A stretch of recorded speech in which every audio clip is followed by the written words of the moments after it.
It's Elizabeth here. So I wanted to do this video today in regards to fantasy versus reality and how fantasy ruins or wrecks real life relationships.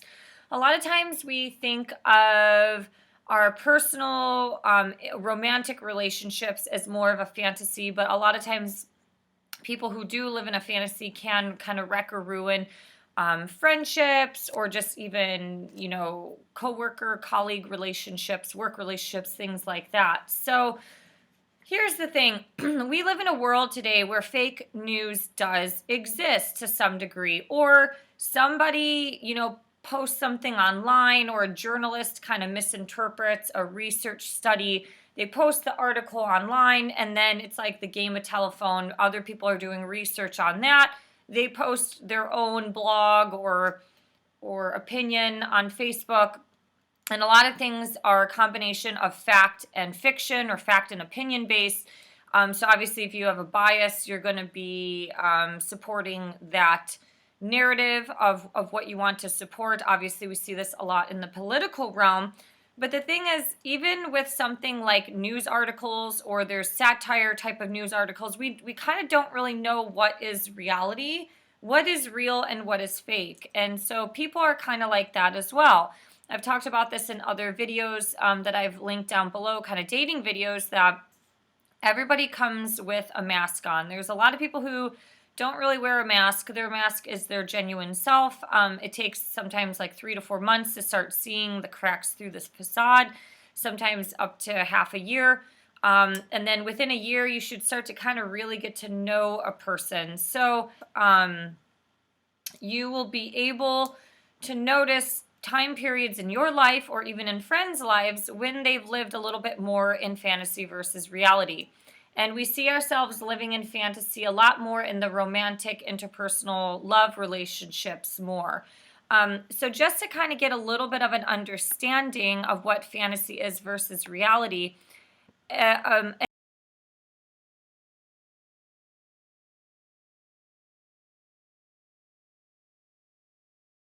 sorry for that, my computer kind of murdering type of vibe, where people live in a dark, sick fantasy where they want to live out in reality these horrible acts to do to people. So if you start to look at what's happening today, we are living in a society and an era of a lot of mental confusion. I've really cut back on my YouTube consumption, as well as even just listening to various spiritual leaders like astrologers and things like that, because I feel there's so much of ourselves that are easily influenced by other people, that if you look at the rise in kind of the fantasy novels, the fantasy movies that are coming out, a lot of movies and things are coming out about serial killers and Ted Bundy. So people are filling their brains with all of this information. Some of it might be innocent, some of it might be out of curiosity. It's like, wow, what really made somebody like Ted Bundy click, or the Green River Killer type of thing, click in their brain to want to do those things. But to some degree, the more perversion that you feel in your brain, those things start to hinder and alter that reality of the person, and it starts to become the norm. So I'm going to talk really briefly about 5 various different ways that people live in fantasy versus reality, and how it affects interpersonal love relationships. First one, let's talk about it: pornography. Men today are men are more addicted to porn than women. Generally, men are the main consumers of pornography. Men have a different type of vitality and sex drive, and a different libido as compared to women, because women are more emotional. And men, since they're so much more visual, they are highly stimulated by pornography. And pornography lights up the same area of the brain, the reward center, as cocaine and, Coca-Cola and sugar and all that stuff. So what is the point of this? The point is that sometimes men will start watching porn because it's innocent, but then they really need to get that fix again, to where they start getting into the more kind of deviant type of pornography, whether that ends up being like orgies or BDSM. And so what happens is these people, I've seen this happen with some clients, is some of these men are also stimulated by a certain type of body, which generally it is a younger female, probably between the ages of 18 and like what, mid to upper 20s. And they can't get stimulated by a real woman with a normal type of figure and frame, which is the consistency between between America is kind of a normal body frame because our physical activity has gone down. We have an increase of eating processed foods, so the two and two, just kind of go together. Weight goes up as activity level goes down. So I believe on a spiritual level, porn has been here to destroy men, and it does affect the reproduction in our Western society. If men are stimulated by a certain type of body type or a certain style of sex, which is not in the realms of being realistic of normal women, there is going to be a difference. So the man, men can't sustain normal types of relationships because eventually a breakup's going to happen. She's either going to have to walk away from the relationship, or he's going to stray from the relationship because he's seeking something that meets his fantasy or his deviancy and things that he's seen in pornography that may or may not match the majority of kind of quote unquote normal relationships. Breakups that are on and off, people who kind of live in a fantasy of these on and off relationships tend to see the good side of the person. They tend to remember the good times, the things that they've done together, whatever it is, the amazing sex or all those moments of hiking mountains and traveling and, adventure type of things. But the reality is that there's a reason why things are on and off. Something isn't jiving, or the alignment, the wavelength isn't there. And breakups happen for a specific reason. So a lot of times these people are living in some form of a fantasy to either continue on with the good times or just hope that this person will change the second or the third or the fourth time around. It's not necessarily seeing things for what they are. Obviously, if a person is putting no effort into changing their behavior or the situation, most likely it will just end up being the same result, manifesting itself into a breakup.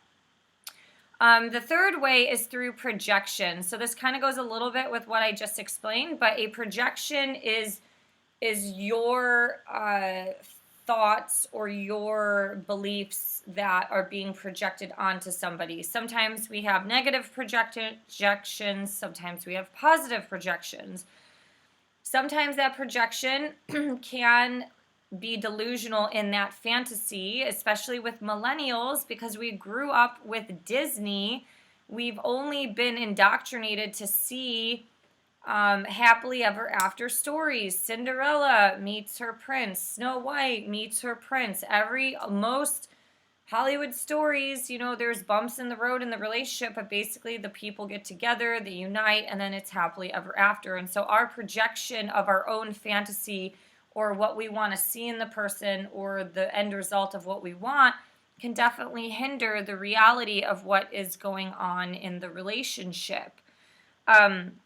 You see a lot of projections that are with the fourth point that I'm going to talk about, which are people who are going after other people in relationships, who are already in a relationship or a marriage. Sometimes it happens where somebody meets, say a man meets a woman, and they both kind of have an instant connection. One is married and the other one is hoping that this person will leave their marriage to be with them. They are living in a complete fucking delusional fantasy that is not even grounded on earth plane. This is the one part of a fantasy I never really have quite understood. If a person is attached, if they are in a relationship, whether or not that includes a marriage or just being a boyfriend-girlfriend, that person is emotionally, physically, spiritually, and mentally involved with another human being. Unless that person is involved in a very abusive relationship where it's very easy to walk away from that. It's not always easy, but you get my point. most people aren't going to leave their comfort zone, or the guy, that husband who's paying their bills, or they're not going to leave the woman or the wife who gave them children. So if you are that single person who is involved in a relationship where the other person is already attached, you need to pull it together a little bit on planet Earth and ground yourself and look at the reality of the situation. If that human being wants to walk away from their marriage, let them go and let them do that. And if life reunites you two, great. Or maybe you just establish a friendship. But you should never live in some form of a fairy tale fantasy thinking this is my one and only person, because there are a lot of other of those one and only type of people out there. It just has to manifest. Maybe the person that entered your life is there for a reason to make you walk away and say no and to let go. And letting go is a form of love. Letting go and blessing somebody to want them to have a successful marriage or to rekindle, the romance between their husband and wife is one of the most kindest acts of love that another human can do.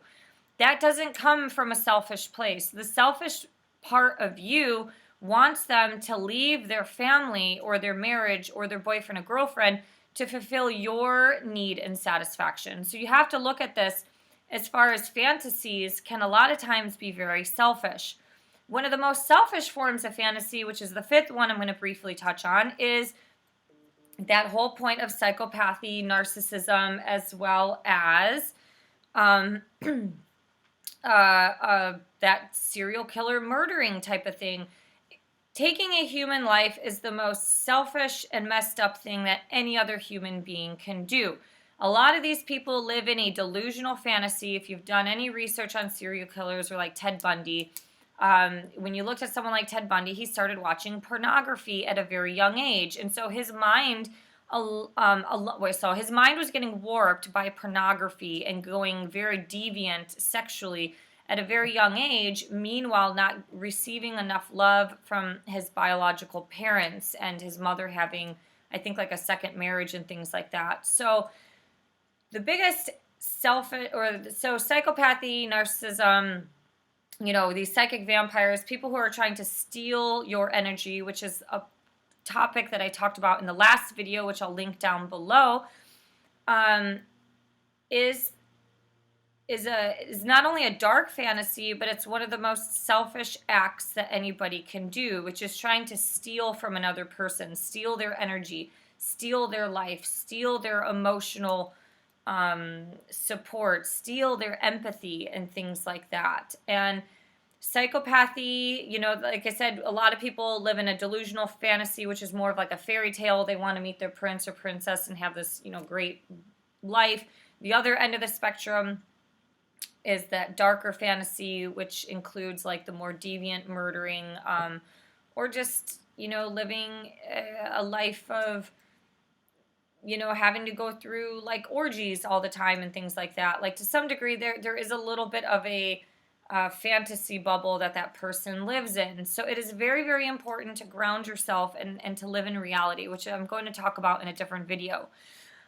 So those are just some 5 different ways that fantasy hinders real life relationships.